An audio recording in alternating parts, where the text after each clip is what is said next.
નમસ્કાર દર્શક મિત્રો, આપ જોઈ રહ્યા છો અરવલ્લી ન્યૂઝ। અરવલ્લી જિલ્લા કોંગ્રેસ સમિતિ દ્વારા ભારત જોડો ન્યાય યાત્રા જે શરૂ થવા જઈ રહી છે તેના અનુસંધાને મોડાસા સર્કિટ હાઉસ ખાતે પ્રેસ કોન્ફરન્સ યોજાઈ હતી, જેમાં અરવલ્લી જિલ્લા કોંગ્રેસ સમિતિના પ્રમુખ અને મહામંત્રીએ જણાવ્યા અનુસાર ભારત જોડો ન્યાય યાત્રા 14 જાન્યુઆરી રોજ કોંગ્રેસ રાષ્ટ્રીય નેતા રાહુલ ગાંધી દ્વારા મણિપુરથી પ્રારંભ થશે, જે મુંબઈ ખાતે પૂર્ણ થશે। આ ભારત જોડો ન્યાય યાત્રા 6200 કિલોમીટર લાંબી યાત્રા હશે, જે ભારતના 15 રાજ્યોના 110 જિલ્લામાંથી પસાર થશે। ભારત જોડો ન્યાય યાત્રા મણિપુરથી પ્રારંભ થઈ નાગાલેન્ડ, આસામ, મેઘાલય, પશ્ચિમ બંગાળ, બિહાર, ઝારખંડ, ઓડિશા, છત્તીસગઢ, ઉત્તર પ્રદેશ, મધ્યપ્રદેશ, રાજસ્થાન, ગુજરાત અને મહારાષ્ટ્રથી પસાર થશે। ત્યારે આ યાત્રામાં કોંગ્રેસના નેતાઓ તેમજ સ્થાનિક જનતા પણ આ યાત્રામાં જોડાશે। વૈભવ રાઠોડ, અરવલ્લી ન્યૂઝ, મોડાસા। ભારત જોડો યાત્રાની સફળતા બાદ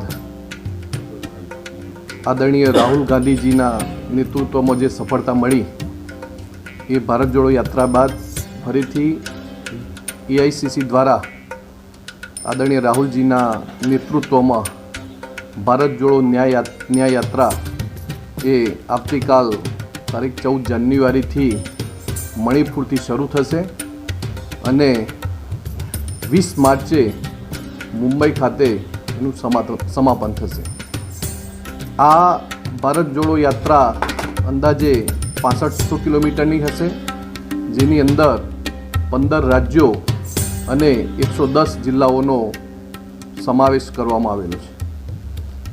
અગાઉ ભારત જોડો યાત્રાની જે અભૂતપૂર્વ સફળતા મળી, ખેડૂતોના પ્રશ્નોને વાચા આપવા, મજદૂર વર્ગને પ્રશ્નોને વાચા આપવા, કુલીના પ્રશ્નો હોય, નાના વેપારીઓના પ્રશ્નો હોય, એ બધી વાતો સાંભળી રાહુલજી એમના જે પ્રશ્નો છે એ પ્રશ્નોને વાચા આપવા માટે અગાઉ પણ જેમ ભારત જોડો યાત્રાની અંદર હતું એમ આ ભારત જોડો ન્યાય યાત્રાની અંદર પણ પસાર થશે।